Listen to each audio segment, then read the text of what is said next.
Hi అండి. మేము తిరుపతి వచ్చేసాము. ఇంకా ఫైనల్గా బస్సులో ఉన్నామండి. అంతా ఇక్కడ రూమ్స్ తీసుకుంటానికి ఇక్కడికి వచ్చామన్నమాట. ఆన్లైన్లో బుక్ చేసుకున్న వాళ్ళకి ½ అన్ అవర్ పడుతుంది. విడిగా అక్కడికి వచ్చి రూమ్స్ కావాలంటే మొత్తం 3-4 అవర్స్ పడుతుందండి. మేము రూమ్స్ తీసేసుకున్నాము. ఇంకొచ్చేసి ఫ్రెష్ అయిపోయి వరాహస్వామి టెంపుల్కి అయితే వచ్చేసాము. అక్కడ దర్శనం చేసుకొని ఇక్కడ మాడవీధుల్లో తిరిగేసి మళ్ళీ అక్కడికి వచ్చామండి. టెంపుల్ ఎదురుగా కూర్చున్నాం. అక్కడ స్టెప్స్ ఉంటాయి కదా, స్టెప్స్ దగ్గర కూర్చున్నాం. అక్కడంతా రథసప్తమికి మళ్ళీ అంతా రెడీ చేస్తున్నారండి. షెడ్లు అవన్నీ వేస్తున్నారు. జనం కూడా ఉన్నారు బాగానే. మాకు గురువారం అనమాట దర్శనము. ఇక్కడ చూడండి కొన్నూరులో లైట్లు కూడా చాలా బాగా పెట్టారు. చాలా బాగుంది.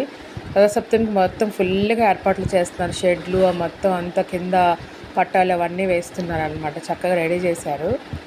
ఇక్కడంతా మేము చూస్తున్నాం అనమాట. ఊరేగింపు వచ్చింది అప్పుడే. దేవుడు ఊరేగింపు అయితే వచ్చింది. అది చూసుకుంటూ అక్కడ నించున్నాము.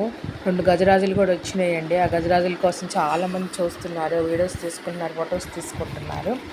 అదంతా అయిపోయిన తర్వాత మళ్ళీ మేము స్టెప్స్ దగ్గరికి వెళ్ళి కూర్చున్నాం. అంతా వీడియో తీస్తూ కూర్చున్నాను. షిఫ్ట్ల వారీగా సేవలు చేసుకునే వాళ్ళు వచ్చేస్తున్నారు, లేడీస్ అనమాట. 3 అవర్స్ ఉంటుందంటండి వాళ్ళకి షిఫ్ట్లు. వాళ్ళు ఎక్కడికి చెప్తే అక్కడికి వెళ్ళాలంట. వీళ్ళందరూ చక్కగా వెళ్తూ ఉన్నారు. అదిగోండి వచ్చేసినాయి గజరాజులు. అందరూ చక్కగా చిన్న చిన్న పిల్లలందరికీ దీవెనలు తీసుకుంటున్నారు. ఎందుకంటే వాటికి ఫాస్ట్గా తీసుకొస్తున్నారండి ఊరేగింపు అయిపోయిన తర్వాత.